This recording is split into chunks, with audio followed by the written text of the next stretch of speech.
Bismillahirrahmanirrahim. Assalamualaikum warahmatullahi wabarakatuh. Perkenalkan, nama saya Muhammad Faisal Mustamar.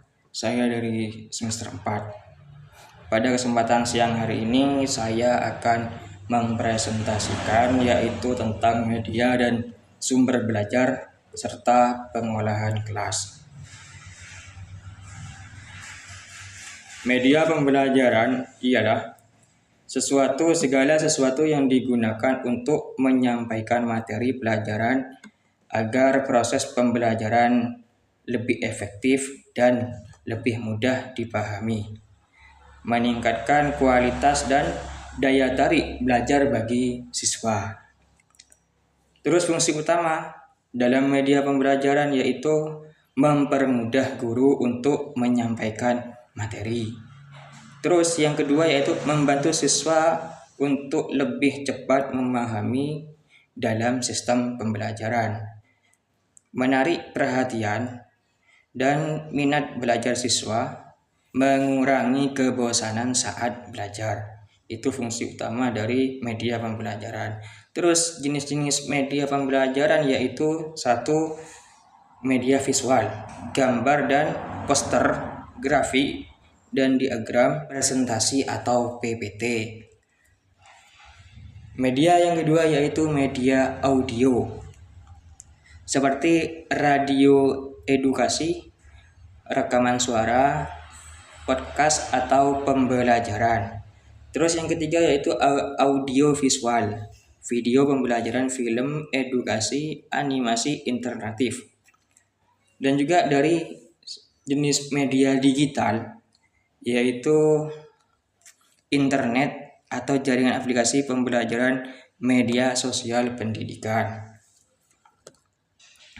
Sumber belajar yaitu definisi segala sumber belajar, segala sesuatu yang dapat digunakan untuk memperoleh pengetahuan, keterampilan, informasi, dan pengalaman belajar, mencakup buku, lingkungan, teknologi, dan manusia. Jenis-jenis sumber yaitu buku dan kitab. Terus yang kedua, jenis sumber belajar yaitu lingkungan sekitar dan juga internet.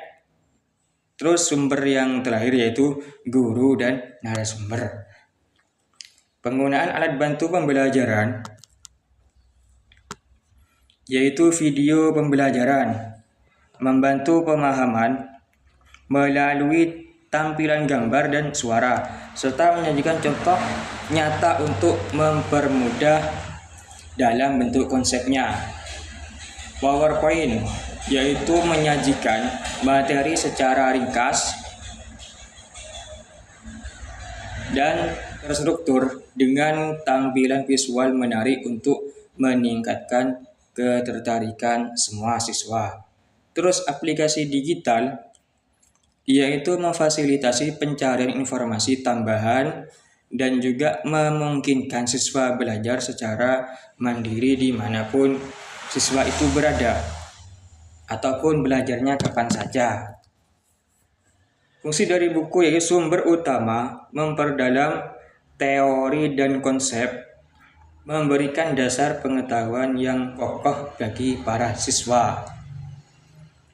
Manfaat dari penggunaan yaitu mempermudah siswa untuk memahami segala materi atau pembelajaran.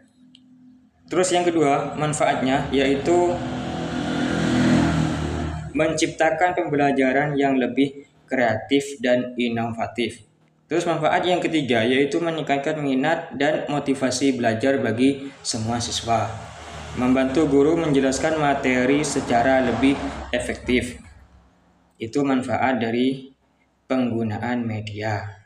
Penggunaan alat bantu pembelajaran yaitu video pembelajaran, meningkatkan atau membantu pemahaman melalui tampilan gambar dan siswa.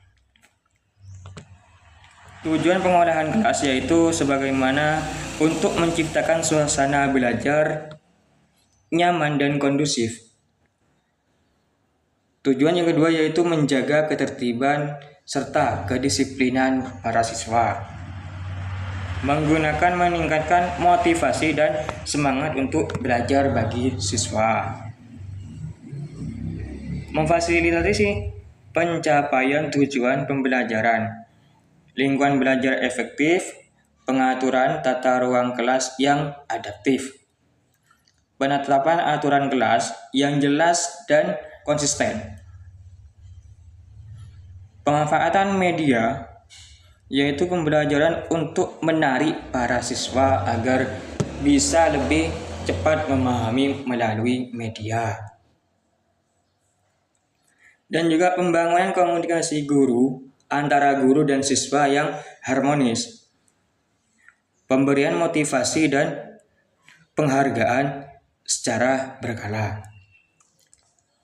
Terus kesimpulan dan saran, yaitu ringkasan pentingnya yaitu media sosial dan media sumber belajar esensial untuk pembelajaran yang efektif, membuat materi mudah dipahami dan menarik. Nah, bagi guru yaitu diharapkan lebih kreatif dalam menggunakan media dan sumber belajar untuk menarik minat atau supaya siswa itu lebih mudah diajak belajar.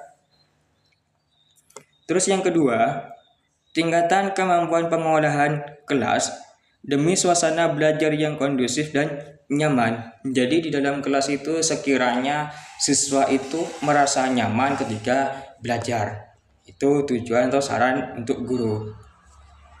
Untuk sekolah yaitu perlu menyediakan fasilitas pembelajaran yang memadai termasuk proyektor, buku, dan akses teknologi untuk mendukung proses belajar mengajar. Supaya apa? Ketika kita belajar, proses belajar mengajar, sekiranya di dalam kelas itu merasa enak dan juga bisa memahami tentang pelajaran yang dipelajari.